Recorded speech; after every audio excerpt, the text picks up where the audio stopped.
नमस्कार, जय हिंद। आप सभी का स्वागत है आपके अपने चैनल पे। जैसा कि आप सभी को पता है चल क्या रहा है, तो हम लोगों का लगातार तैयारी और इन एक दो दिनों में थोड़ा आपने देखा होगा तैयारी में थोड़ी सी खलल आई होगी।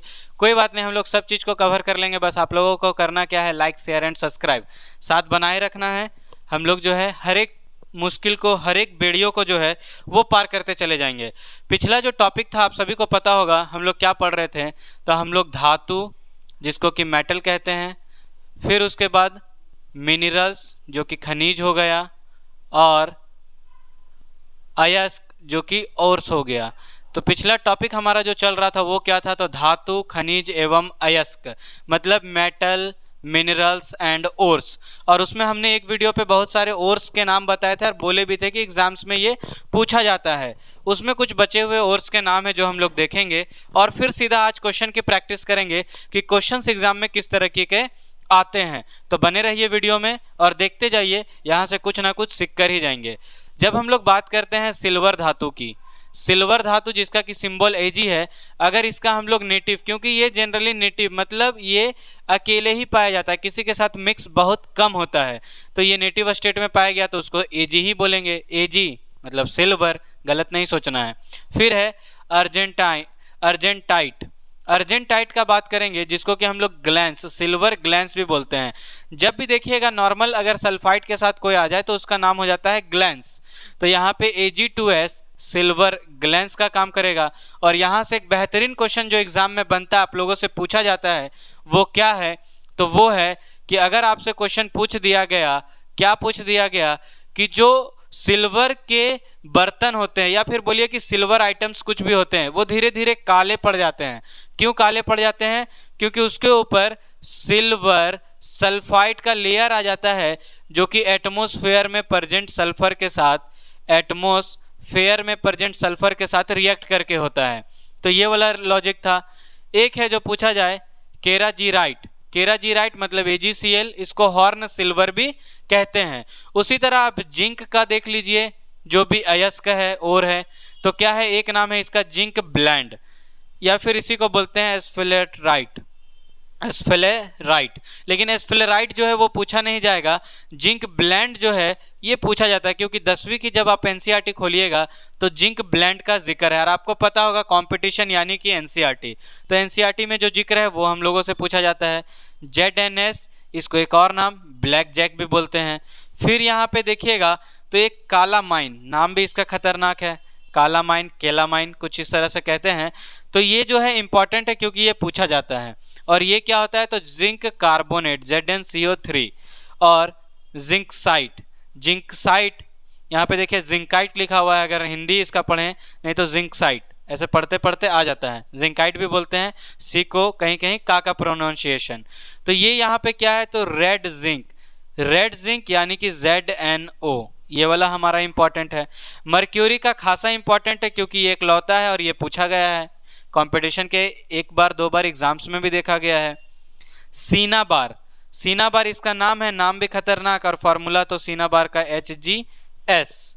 उसी तरह आप जब देखिएगा मैंगनीज का है, और मैंगनीज में आपसे जो पूछा जाएगा वो है पायरोलूसाइट। सबसे ज़्यादा यूज पायरोलूसाइट का होता है, MnO2। और फिर आयरन में आइए तो आयरन में आप बात करते हैं मैग्नीटाइट का, मैग्नीटाइट यानी कि Fe3O4। और अगर इसी में देखें तो हेमेटाइट भी बहुत कॉमन है, हेमेटाइट भी आपसे पूछा जाता है।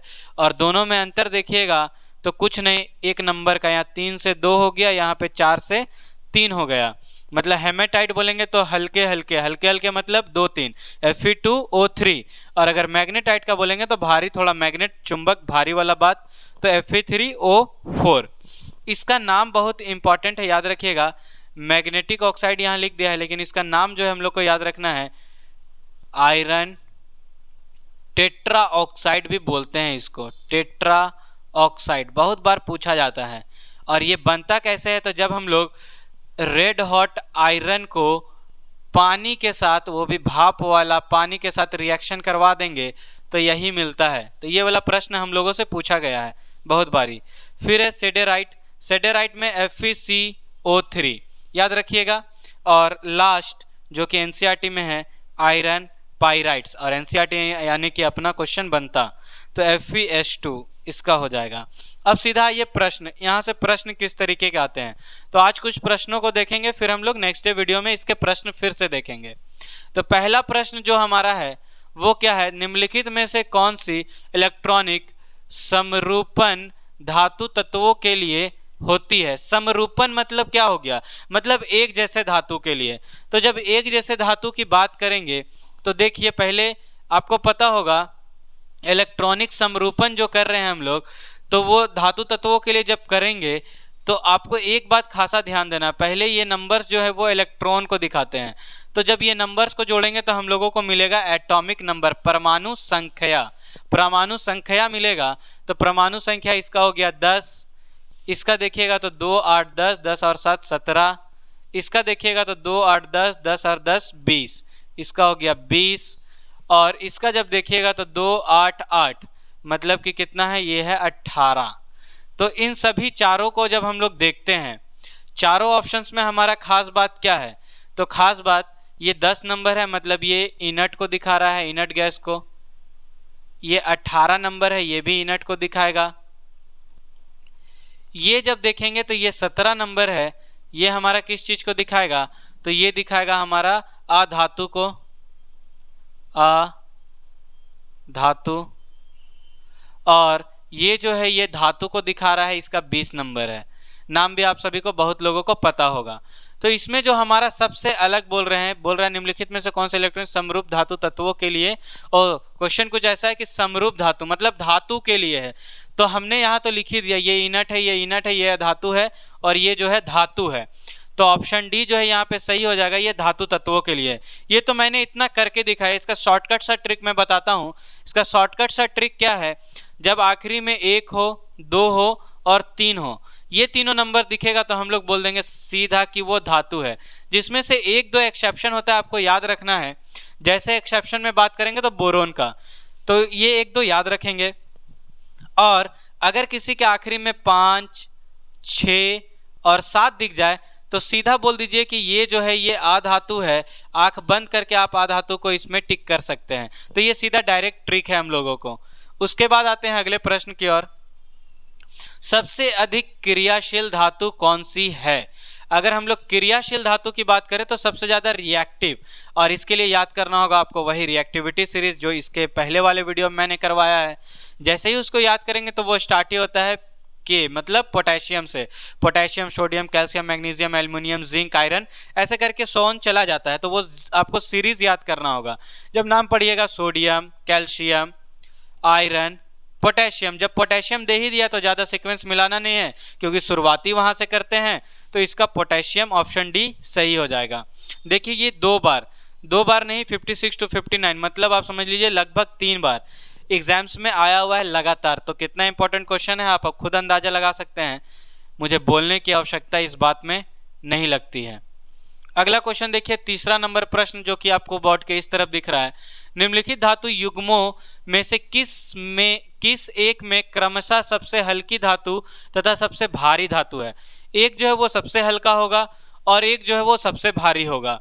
तो लिथियम और पारा जो है हम लोग बोल सकते हैं कि उतना भारी नहीं होता है। लिथियम अगर हल्का बात करते हैं होता है, लेकिन पारा भारी नहीं है। लेकिन लिथियम और ऑस्मियम, सबसे भारी धातु ऑस्मियम कहलाती है। ये बहुत सारे ऑप्शंस में, मतलब एग्जाम के ऑप्शंस में आपको नहीं दिखता है। आज ये एग्जाम्स में दिख गया क्योंकि ये एग्जाम भी देख लीजिए किस लेवल का है। ये है आपका IAS का एग्जाम, तो इसलिए ये दिख गया, नहीं तो ऑस्मियम का नाम जल्दी दिखता नहीं है। तो इसमें सबसे जो सही सटीक बैठ रहा है वो है लिथियम और ऑस्मियम, क्योंकि सबसे लाइटेस्ट एलिमेंट ये है और हैवीएस्ट की बात कर दे तो वो ऑस्मियम है। डायरेक्ट याद रखिएगा, कभी आपसे पूछ दिया हैवीएस्ट ऑस्मियम, और अगर बोल दे कि लाइटेस्ट तो लिथियम। अगला जो हमारा प्रश्न है वो है प्रश्न संख्या 4, और प्रश्न संख्या 4 है सर्वाधिक कठोर तत्व निम्नलिखित में से कौन है। कठोर मतलब जिसको चाहे भी तो नहीं तोड़ पाए। और आप सभी को पता होगा हीरा का चाहत सबको है। हीरा जो है वो सबसे कठोर, डायमंड, हीरा यानी कि डायमंड, और डायमंड जो है सबसे कठोर होता है, तो हीरा जो है इसका सही उत्तर हो जाएगा। क्योंकि आगे देख लीजिए, शीशा नहीं हो सकता, टंगस्टन भी नहीं है उतना कठोर, लोहा थोड़ा बहुत है लेकिन है नहीं। और बीपीएससी छाया हुआ बिहार, हालांकि हर एक जगह छाया हुआ है, सारे क्वेश्चंस लगभग आप देखिएगा बिहार से ही मिलता जुलता है, क्योंकि एग्जाम भी ज़्यादा वही कंडक्ट कर रहा है, तो जब कंडक्ट करेगा तो क्वेश्चन बनना है। अगला है आपका निम्नलिखित में से कौन कठोरतम धातु है। फिर से आपसे पूछ दिया कठोरतम, और कठोरतम में इस बार ऑप्शन जो है आपको ऑप्शन में नहीं दिया। क्या नहीं दिया? तो आपको ऑप्शन में नहीं दिया है डायमंड, तो आपको देखना होगा सोना दिया है, लोहा है, प्लेटिनम है, टंगस्टन है।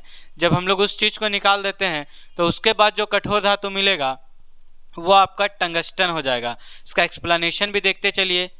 अधातु हीरा सभी, अच्छा सॉरी, यहाँ पे ऐसे भी धातु लिख दिया है, तो हम लोग जो है अधातु, डायमंड अधातु है तो उसको बोल भी नहीं सकते थे। फिर भी इसका एक्सप्लेनेशन देखिए। अधातु हीरा सभी प्राकृतिक वस्तुओं में सर्वाधिक कठोर होता है, जबकि धातुओं की कठोरता सामान्यतः रॉकवेल हार्डनेस परीक्षण, मतलब रॉक, वो इंग्लिश में लिखा है रॉकवेल हार्डनेस टेस्ट द्वारा परिभाषित की जाती है। और जब इसको देखते हैं हम लोग तो यहाँ पे ऑप्शंस देखिए आपका कठोरता का स्तर, तो लेड में सबसे ज़्यादा 1.5 दिखा रहा है। फिर उसके बाद जस्ता की बात करेंगे तो 2.5। अच्छा, यहाँ पे ये पॉइंट ऐसा लेके चला है कि नीचे वाला ज़्यादा हार्ड, ऊपर वाला कम। तो सबसे नीचे जब देखिएगा तो ये लेके चला है किसको, तो सबसे नीचे लेके चला है टंगस्टन को। टंगस्टन जो है सबसे ज़्यादा, जो कि होता है 7.5। और अगर उसके अलावा देखिएगा तो सबसे कमज़ोर में इसको माना है वो है आपका लेड, लीड भी इसको बोलते हैं। तो ये सीक्वेंस, ये सीरीज आप याद रखते हैं तो बहुत काम आएगा। और सबसे ज़्यादा तो ये याद रखिए कि ये सबसे हार्ड है, हार्डों में हार्ड, सबसे हार्ड। और कौन है सबसे हार्ड? तो वो है टंगस्टन, और लेड सबसे कम। आज के वीडियो में जो है हम लोग इतना ही रखेंगे। नेक्स्ट वीडियो में मिलेंगे जहाँ के और कॉन्सेप्ट्स को हम लोग सीखने वाले हैं। तब तक के लिए जय हिंद।